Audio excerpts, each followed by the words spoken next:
Welcome to the Breakthrough Mastermind Show. I'm your host, Jen Argue, and I facilitate masterminds for women entrepreneurs who want to grow their businesses to help others and create financial independence.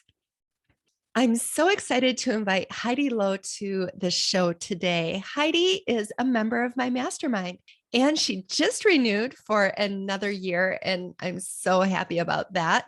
We are going to be talking about abundance for creatives, and Heidi owns an art gallery, a jewelry gallery to be specific, in her town in Delaware, and she is very successful at what she does. And so Heidi has all different sides of her business. She has her art studio, her gallery. She does commission. She has her own line of work.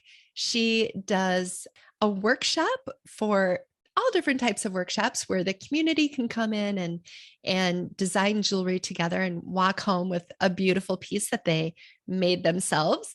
She also has a workshop called Lovely Rings by Hand. And that is such a beautiful, amazing thing that she does. She lets people who are engaged, or I suppose just want to make rings together, come in and design and make their own wedding bands. So this is something, it's a private workshop she does with a couple, and they get to use blow torches and actually walk out with wedding bands that they made themselves. It's an incredible workshop that she offers.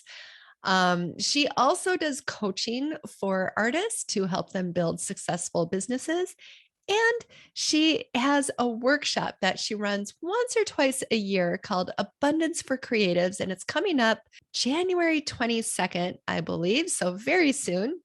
This one she's running in person, but it's a workshop that we'll be talking about more in our conversation. So Heidi is someone who I respect so much. She is a doer. She is creative. She is super relational and very smart about her business and her craft. So I'm so excited to have her here today. Thank you for having me. It's so fun to chit chat. Yeah. One thing I love to talk about is to learn the story of how you became an entrepreneur. And I know it's different for a lot of women. The journey that women have in life, I think, is sometimes not as straight lined as others. And so tell us a little bit about your story. So I think I've always had these two parts of my brain. Always had the artist, like always making from when I was very little. It was just part of our family life. It was like how we passed time was to make things. Mm. And then I've always had the business part too, because even when I was 13, my mom had a kid store and I would walk down the street and ask the other business owners, like, do you want me to get you lunch or do you need anything for dinner? And they would just look at me like I was some savior who had just walked in the door. And then they'd give me 50 cents or a dollar or whatever for going to get the thing and bringing it back. And, that was just part of I didn't think about the money. I just thought like, this is a need that needs to be filled.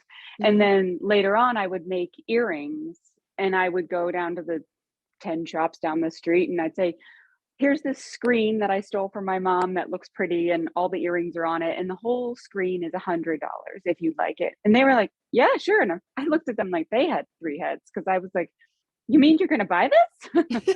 And then that was my first jewelry business. I would, make beaded earrings and I would make pretty displays and I'd put my little name on the bottom with my bio and Cosmic Creations with my name.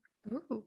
And so then they'd reorder and I thought like, you've got to be kidding me. Like, this is amazing. So I never questioned whether or not this would be my path. Like I knew people, I just knew it was a reality. Like, everybody acts like, oh, we'll get a real job. And I was like, but I've had one since I was 13 and it was this job.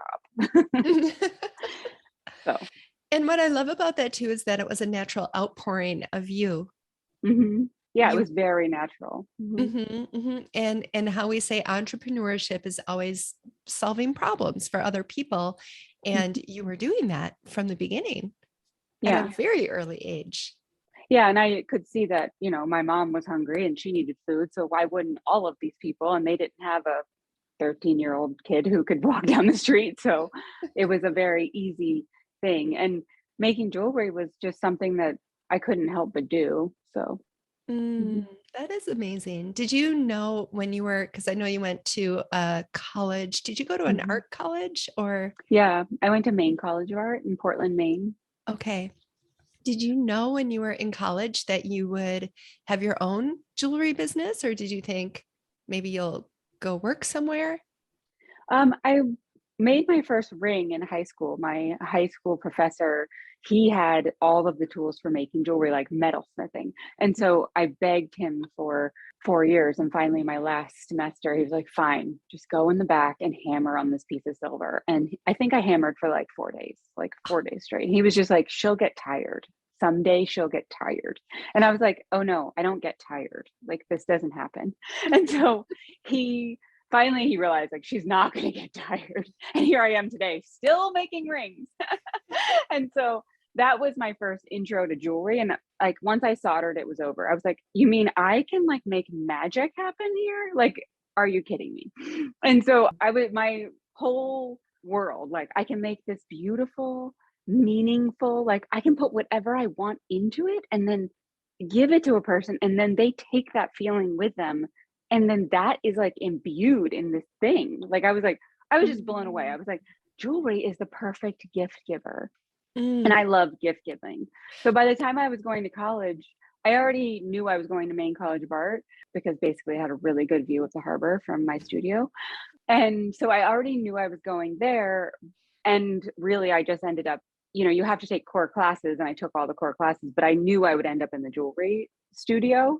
And once I was in the jewelry studio, I mean, my goal was to have my own business. I wanted to work for other businesses. My goal was to really have my own business.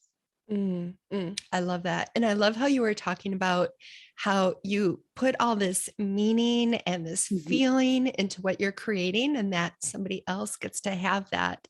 And it reminds me of these different aspects of your business. I didn't say this in the intro, but I love the different aspects of your business in that you have a gallery, you have a jewelry line that you make, that's your design. You also do philanthropic work where there are fundraisers in the community and you make jewelry pieces as part of the fundraisers to help others and raising money towards the needs in the community. I love too that you have this business called Lovely Rings by Hand, where you help engaged couples design and make their own wedding bands. Tell me a little Mhm. bit about that. So that class, it's a workshop, but it's 3-ish hours, sometimes 4, sometimes 2.5. But it's one of those things that I just hate to think of somebody going into a shop and going, "I'll have that one just like the other one, just like the other one." There's just not any energy in it. So the class, they pick whether they want 2 millimeter or 3 millimeter, whether they want it rounded or flat. They pick the metal, white gold, yellow gold, rose gold. And then I have it in the gallery when they get there, and we meet in the studio, and I walk them through the process of making a ring. And, some jewelers are like, well, you can't teach people how to make a ring in that period of time. But that's how I learned. I learned to make a ring. I teach 6-year-olds and 10-year-olds and 100-year-olds to make rings. So you can teach someone and you can walk them through it. They're making it, but I'm helping them. And by the time they leave, they have made either each other's rings or their own rings, depending on the couple. And you can tell it's just like this, like they've put their love and energy into the rings. So it has this whole other meaning, and it usually goes in their wedding story. It may be the major part of their wedding story, like they're not having a big wedding, but this was kind of their thing that they did for themselves. So it becomes part of their long-term meaning, and it becomes the symbol for real, the symbol. Mhm. That is amazing. I think, and this is a private workshop. This is just Yes. the two people creating this thing that's going to be on their bodies forever. Mhm. This wedding band, and the experience of making that together early in your relationship, and thinking as you grow through the years. Like Mm. I've been married to my husband over 30 years now. And, I still think about the story behind the ring when he picked up my ring and what he told the jeweler and just how special that is every time I look at my ring, and to think you're helping create that in another dimension, like even greater, because they're actually making it. And that's Yeah. really something. Yeah. And I always talk about energy. And if I'm making a, engagement ring for someone, like if I'm having a bad day, I don't want to work on that project. Mm, I don't want to, I think like our mm, energy carries, and jewelry is a huge carrier of energy because it's mm, something we wear all the time. Like you can bring grandma's rings into a medium and they'll get a lot from them because she carried them with her every day. And mm, so I just think like you need to put good and positive and loving energy into wedding rings. Like you don't mhm, want them just to be off of a conveyor belt. So mhm, and I truly believe that to my core. So this is the embodiment of like your good energy going into your ring. mhm, mhm. That's Mhm. really beautiful. And I imagine that you get a lot of commissions too of people who bring their grandma's jewelry to you and want to keep wearing it, but in a different design. Is Yes, that? we do a lot of that. Either someone's mom passes or someone's dad or grandma, or, they inherited a piece of jewelry or they found a piece of jewelry. And, it's fun. We get to like sometimes I don't let them take it apart because like the actual piece is so gorgeous. So we've actually like adjusted it in a way that it Mm, still talks to them. But if it's a piece that's okay, like it's not an actual piece that I could never create again, then we can take it apart. We can use the diamonds, the gold, the platinum, and we get to, make it to be something that they want to wear every day. And it still has that, connection to their family past or their, mhm, whatever it is. But it mhm, also is a way that they would like to really wear it, whether that's a mm, pendant or a ring or whatever. mm, mhm, mhm.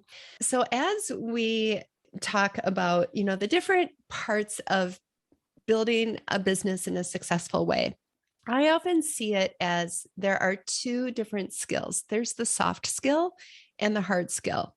And oftentimes we're always just looking at the hard skill, but I think the soft skills are so important too. Like who you are and what is it that can't really be taught technically, but you have adapted to help build success in your business. What would you say some of your soft skills are that have really helped you? I would say that being able to connect easily, like it's a very intimate business. Like I had no idea when I went into it how intimate it is, and I didn't know I was such an intimate person. Like I have no interest in the weather or like what. I mean, yeah, sure, we can do that, but like I don't really care. And so I dive right in. I mean, if we're doing a commission, we're creating a poem really in the beginning. I don't put it like that we're creating a poem, but we're answering three questions that let me know who you are and what you're about and what this piece is symbolizing for you and what this is helping you through or getting you to. Even if it's just you want this piece of great jewelry, like it still is a moment in time. And so I want to talk to people about that. So being able to be intimate quickly in a really thoughtful way is, I think, one of my soft skills. And then just actually being interested in people. Like I really actually care who these people are, even though sometimes it's like 2 hours has passed and I think, oh my gosh, what have I been doing talking to this person for 2 hours? But it's those relationships were so important in the pandemic. Like if I hadn't built those, I don't know what I would have done. Mm, And one other soft skill I think is just actually, I realized when the pandemic hit, like that I'm kind of conservative, which I didn't, financially conservative. So having like the shoestring and just continuing the shoestring mindset throughout, like I didn't know how conservative I was, which is something, yeah, it was eye opening, but it really helped me because I had savings that I could then tap into to be able to run my business for a while and pay my employees and make sure that I was okay and make sure we had what we needed and my rent was paid and those type of things. So when people called and said, can we pay your rent? We know you're an artist. I said, no, just buy jewelry, like just thank you, thank you, thank you, thank you, but buy jewelry. So that was a really aha moment for me. I was like, oh, and I'm going to keep that. Mm. What an incredible thing that those soft skills are really what carried you through one of the hardest times in our lifetimes, the pandemic. Yeah. Yeah. And to be an That's artist in a pandemic, like, are you kidding me? right. Nobody needs me, but they do, but they don't even know why. But yeah. Right. That's incredible. And relationships go so much farther than we ever give credit to. Like just being in real, authentic relationships with our customers, with our community, and with our fellow business people. I mean, it's just really great. Yeah. And that was something I definitely felt throughout the whole pandemic, was that those relationships that I had invested in different ways and knew those people, they really showed up so kindly during this time that was so unsure. That's beautiful. I love that. What about a hard skill? What's a hard skill that really helped you build a successful business? Well, I mean, actually knowing how to make jewelry and actually having a standard for making jewelry that is high, so that, people are really getting what they signed up for, which is a really meaningful and well-made piece, and knowing all the ins and outs of that. So I would say that's my definite hard skill. And always learning about that, always wanting to learn about jewelry making. So like the other day I was looking on a website to find a class that I wanted to take. And then also always learning about business. Like I've always felt behind the 8 ball, which I don't know if I was, but I always felt that way. So I was always looking for classes on how to understand what I didn't know. So, So learning, getting the education, being an expert in your craft. Yeah. Yeah. I think that's so important. It can be really easy as a business owner to swing one way or the other, like really focus on your craft and learning how to do it better and better versus focusing on marketing and trying to make sure that you're known for your craft. And as you grow, hopefully, both of those things can elevate at the same time. But I think the balance between the two is important. How have you handled that balance? I just always have those two things. I think I remember I remember like Googling what was it? A PR calendar. And like I remember just Googling these things and I was like, well, if I was in a big business, they would have a person for this. So like what does that person do? And I mean it felt, and it was hard to find. I feel like it's easier to find now, but like it was really hard to find what that looked like. Like, I mean, I've created my funnel. I didn't know it was called a funnel, but like, of like, okay, it goes to the local paper, it goes on our or on our blog, it goes out to our email list, then it goes on our social media 1, 2, 3 times. And we talk about it in person. Like, so I've created my funnels, but I had no idea what a funnel was. So like looking up these things that you don't even know what they're really called. And then you think somebody knows what it is, but you don't even know what they can do. Yeah. And so just being kind of diligent about, I'm going to figure this out and figuring it out. And then in the meantime, having a business that has enough word of mouth that you're doing okay. So that was always our way of growing was, I mean, I don't think people took us seriously in the very beginning. I mean, we had this tiny building, like they'd come up with like, what is she doing? But I took myself very seriously. So when they walked in the door, they understood like, no, we're not serious here. We're serious. And so I think them just like, and then they would get a piece and then they would tell their friends. So we were working in 2 different ways and we're still working in multiple ways. Like we have multiple publics that we're meeting, like the art jewelry public is one of them and the art jewelry community, and then our local public and our local community. So we're always reaching both sides. I think that's a very special skill that you have to be able to be invested in your community, but also be invested in the art world at large, whether it's with other artists or people who promote art, curate art, love art for their own selves. I Hmm. think that that's a real skill that you have to be able to walk in both of those worlds and to be a leader in both of those worlds, because I really see you as a leader in what you're doing, especially watching you go through Earrings Galore, which happened last fall or, at the end of the Hmm. year, how you were able to bring together a lot of different earring artists and help them display their work and, get more eyes on their work. It was pretty amazing. Well, that show is, I see my gallery, like when I went into business as a gallery owner, I really saw myself as the bridge.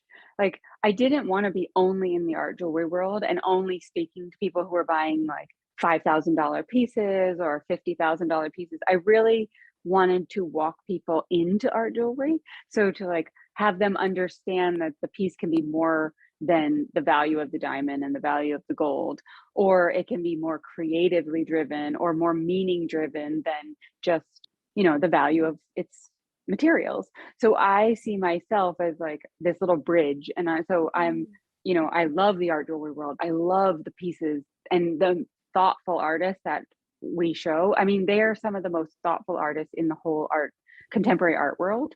And yet people don't know about them.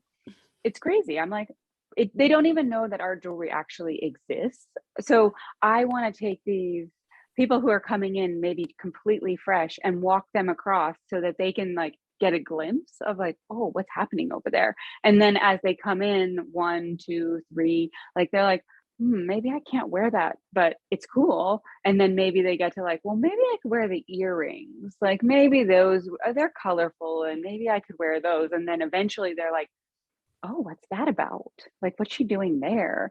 And so I just love being that like guide across. Like, you just get to like take people to see this thing that they might never have seen. Yeah. Yeah. Hmm. I think you can relate to both sides. Hmm. Saying that you're Yeah. a bridge, you can relate to the person on this side, you can relate to the person on this side, and you can inspire both. And I think just being able to relate to both and to be able to inspire both is a beautiful quality of yours. And another thing I love about you is that you really believe in abundance for creative people Hmm. versus scarcity, that you don't have to be a starving artist. And you've done a lot of coaching for other artists to help them lean into building their businesses and thinking more abundantly. And I know you just started this course as well, or a workshop. Do you want to tell me a little bit about that? Yeah, I have been teaching it now in different formats for probably like, I don't know, 5 or 6 years, but we're having one day in depth, like more flushed out version of it. And it's coming up on the 22nd of January. It's an in-person. So, we've been doing a lot virtually, but I just wanted to get like the in-person energy and the aha moments being very shared. So it's at the studio. It's a one-day event. It's really deep diving into the fact that artists are allowed to be business owners and they're allowed to be abundant, and that can take many forms. They can make one piece a year and sell it for a lot of money, or they can make many small pieces and sell them for less, but they're making a living.